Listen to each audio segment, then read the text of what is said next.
The 49ers have made a new signing, and a lot of people have been saying, well, they need a defensive tackle because they're losing hundreds of snaps in free agency at defensive tackle, and the 49ers have signed an interior defensive lineman. It's Jordan Elliott, who spent the first 4 years of his career with the Cleveland Browns, actually developed into a starter on a defensive line that runs the wide nine. You put on the tape for Jordan Elliott, and this guy's a space eater. He weighs more than 300 pounds. He has commanded some double teams, and he has played in the same front that the 49ers run under Chris Kacerek. So obviously Chris Kacerek had a say in this scouting and in this signing. He saw what the Browns have run under Jim Schwartz, who became the defensive coordinator in 2023. And that just so happened to be Jordan Elliott's best season so far in the NFL. There's a lot of chatter right now online. People have looked up Jordan Elliott's PFF grades, and they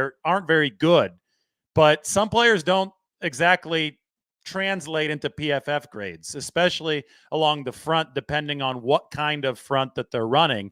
I think the wide nine can be tricky for some of these interior defensive linemen. You often didn't see Eric Armstead grade all that well against the run, even though he was very, very good against the run. And in the case of Jordan Elliott, to me, it's really, really interesting because ESPN, which has a run stop win rate metric, actually ranked Jordan Elliott as the number 6 run stop win rate guy in the NFL. There you have it. Derek Brown, Dalvin Tomlinson, Grover Stewart, Harrison Phillips, shout out to Stanford, Ed Oliver, and then Jordan Elliott at a 40% run stop win rate. So depending on which advanced measure you look at, you can get a different answer on this particular player. It doesn't seem to be agreement between the PFF run grade, which I think might even be under 50, and this run stop win rate.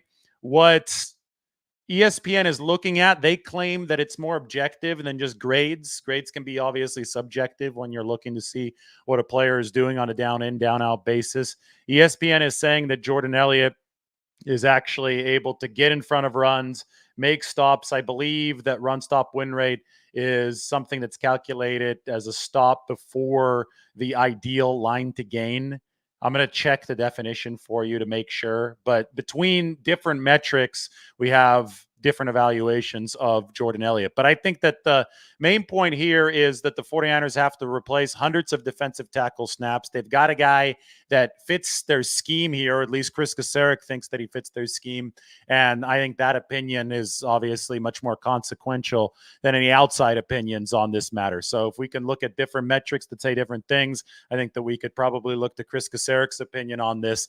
And he's starting the longer process of restocking a defensive line that's probably going to undergo the most turnover that the 49ers have seen in the Kyle Shanahan, John Lynch era. They've already lost Javon Kinlaw. He signed with the New York Jets. They've already lost Cleveland Farrell. He's a defensive end who signed with the Washington Commanders. Reports have indicated that they're going to lose Eric Armstead because he won't agree to a pay cut, although he's still on the roster. That hasn't been finalized yet. Kevin Givens wasn't very good for the 49ers last year. He's a pending free agent. They haven't re-signed him. So somebody like Kalia Davis, who's a younger player, who's going to be entering his 3rd year in the NFL, but only his 2nd year really practicing and playing for the 49ers, he's probably going to have an outsized role, or at least opportunities there for him. And there still is much more room for other additions to join the 49ers defensive tackle room. In fact, we can take a look at the 49ers depth chart right now, and we can slot Jordan Elliott into it to show you where exactly Jordan Elliott is going to be with the 49ers. Here we go. So as you can see, Kalia Davis is somebody who is going to be in that rotation, a rotation that he wasn't in last year just by default, just because of the exodus that the 49ers have seen numbers-wise. I've actually highlighted Eric Armstead in orange on this depth chart to signify that the latest trends have indicated that he will be cut. I still have him listed as a starter, but maybe to make this more realistic, maybe we shouldn't assume anything as far as Eric Armstead returning at this point, maybe we should, since he's still on the roster, since stuff can still happen, we obviously have to have him on the depth chart, but maybe it's smarter to slot Eric Armstead in here. We'll put Eric Armstead in here as depth. We'll put him behind Javon Hargrave. We can remove the color formatting, and we can actually slot Jordan Elliott, whose deal, according to Ian Rappaport, is worth up to $10 million over 2 years, but we don't have the division of guaranteed money and funny money yet, so I wouldn't read too far into that. We could, for the time being, slot him into the starter role, though, and then we could talk about the money later. So this is what the 49ers interior defensive line looks like now. Armstead maintains that orange shade. We'll see what happens. The 49ers actually, if they want to designate Armstead for a post-June 1st release, he's got to be on the roster through the start of the new league year tomorrow. So I wouldn't read too far into anything with Eric Armstead right now as far as him being on the roster still. If the 49ers do want the 2024 salary cap benefits of keeping a lot of that dead money hit pushed into 2025, he's got to be on the roster through tomorrow when the new league year starts. If he stays on the roster well into the new league year, well, it means that the 49ers don't want to give him up. It means that the 49ers want to continue to play some hardball with Eric Armstead. So we will see what ends up happening on that front. What we do know is that the 49ers have added a defensive tackle to begin that interior replenishment process. The theme for the 49ers so far over the course of this free agency has been value along the defensive line.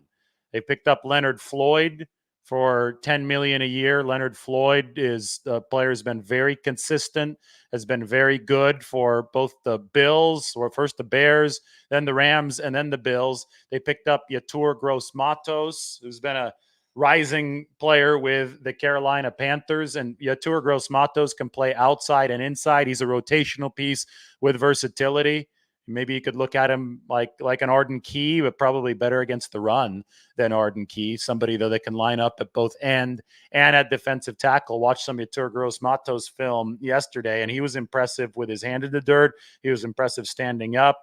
I saw a handful of tackles with him lined up over guards, and I saw a handful of snaps with him lined up over defensive ends at that or over offensive tackles at that defensive end position. So Gross-Matos brings the 49ers some versatility. Leonard Floyd obviously brings the 49ers dependability. And speaking of dependability, I do think that Jordan Elliott, who I've just highlighted here in teal because he is a new addition to the 49ers defensive line, he's got that too. He's had 69 possible games over the course of his NFL career so far, and he's played in all 69 of them. So you have somebody like Leonard Floyd, who hasn't missed a game since 2017. That's 108 straight. And you have somebody like Jordan Elliott, who has played in 69 straight games. He hasn't missed a single one due to injury in his NFL career. The 49ers literally put dependability on their vision statement a couple years ago after they had struggled through so many injury problems. So you can tell that they're focusing on that dependability now. Guys like Javon Kinlaw, who they let walk in free agency, obviously struggled with dependability issues over the course of his career. They let Clelin Ferrell walk. He had knee surgery to end his season this past year. So, I mean, I think you could sense a pattern there. The 49ers are definitely looking to raise the floor of their defensive line by trying to avoid injuries, trying to avoid missed time at that position group. We have one piece of news here for you. Deebo Samuel is changing jerseys to jersey number 1. There's the 19, changing the 1, courtesy of the 49ers social media page. So what do you think about Deebo Samuel's jersey switch? Thought that he wore the 19 well, but he hinted at this a couple weeks ago on social media by changing his handle from 19 Problems to, I believe, 1 Deebo Senior. He's got a son who's Deebo Senior now, but leave your thoughts on Deebo Samuel's jersey change in the comment section. Deebo Samuel moving to number 1 for the 49ers. So much for Deebo Samuel getting traded. I think some people were saying that was going to happen. No, it was never going to happen. They're committed to Deebo Samuel in that core for this season. Eric Armstead, a different story. Eric Armstead's plantar fasciitis, the dependability there as far as injuries go. think that has pushed him out of the 49ers high-priced core. They'd be happy to keep Eric Armstead around to supplement somebody like Jordan Elliott if he is willing to take that pay cut. But obviously, there has been no tangible progress on that front as of yet. New league year begins in earnest tomorrow. We might see more movement on the Armstead front then, since the 49ers will actually be able to release him while enjoying the benefits of the post-June 1st cut tomorrow. But there still isn't anything that we can take for granted at this point on that front. So again, 49ers signings so far in free agency. I have them highlighted in teal here on the 49ers 90-man depth chart. Jordan Elliott, defensive tackle. He might start for the 49ers. He started for the Browns, and they had the top defense in football for most of this past year. They ran a wide 9 under Jim Schwartz, so the 49ers probably feel that Jordan Elliott will slot right in to what they do schematically. You've got Leonard Floyd, who is set to be a starter, at least in nickel situations. Leonard Floyd is a dependable player who's proven a lot at this NFL level, 39.5 sacks over the past 4 years. And Yetur Gross-Matos, 3 defensive linemen added so far here during free agency for the 49ers, and it is a position that they have had to refill. That's what it looks like for San Francisco. And this is what it looks like for Jordan Elliott. Number 6 in run stop win rate. That's the one metric that I think really stands out in a positive fashion for him. I did mention at the top of the show that the PFF stats have not been nearly as good. So you're going to have to pick what you want to follow here.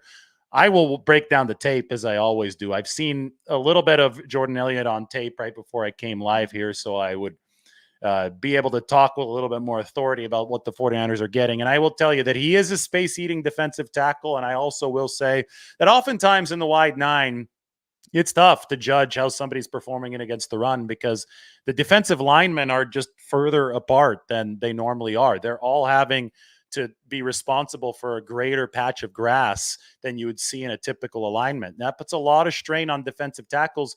The athleticism measurements of Jordan Elliott are very similar to those of Javon Hargrave. There is explosiveness here that the 49ers really like. The sack numbers have gone up over the years. He's got 4.5 over the past 2 years after only notching half a sack in his first 2 seasons in NFL. He also has become a starter over the past 2 seasons. So there's potential here. You could see how the physical fit works within the context of the wide 9. Obviously, you had Jim Schwartz in Philadelphia before he was in Cleveland, and Jim Schwartz coached Javon Hargrave in Philadelphia. Then the 49ers picked up Hargrave to work into their system. Well, now you've got Jordan Elliott, who played under Jim Schwartz with the Cleveland wide 9 last year, and the 49ers have picked him up a year later to work next to Hargrave. So all this stuff ends up being connected. I think that the main point when you do look at what the 49ers have done so far this free agency, you see all the teal, all the new acquisitions in Chris Kasarek's room. It's not a bad spot to pick up free agents. He has such a good track record with free agents, the 49ers defensive line coach. He makes guys money, or at least he helps make guys money. Got Javon Kinlaw another contract. He got Cleveland Farrell a raise. Farrell signed for $3.75 million with Washington. It's a raise of at least $1.25 million above his 49ers salary from last season. So the track record of Chris Kasarek taking defensive linemen and helping them earn bigger contracts after their time with the 49ers has been really, really good. So the 49ers feel very confident turning over 3 free agent signings so far to Chris Kasarek. The defensive line is a room that you constantly have to replenish, especially since the 49ers have lost so much talent in there so far this offseason. I'm going to add up the damage. So once this week is over, once we know for sure that guys like Kevin Givens, even Eric Armstead are leaving, we can add up the damage of how many snaps the 49ers have to make up along that defensive line. We know for sure that a lot of snaps have to be replenished at the defensive tackle position, 400 plus from Javon Kinlaw, probably a good 300 to 400 plus from Kevin Givens. So Jordan Elliott takes the first step for the 49ers with 400 plus snaps of his own on his resume from Cleveland last year. He'll step in there on a contract for 2 years worth up to $10 million. So there's your 49ers update. If you have any other questions, well, you can drop them into the comment section. I'll be back later. Every single signing, I'm giving you guys the update on what the 49ers are doing here. That defensive line remains the lifeblood of this team. They want to get back to their identity. They feel that Jordan Elliott will be able to plug some of the running holes that have arisen for the 49ers over the past couple of years, and they think he's developing as a pass rusher too. The theme is value along the defensive line, and the 49ers, with Chris Kasarik as their coach in that room, feel that they have netted that so far with their 3 new signings along the front.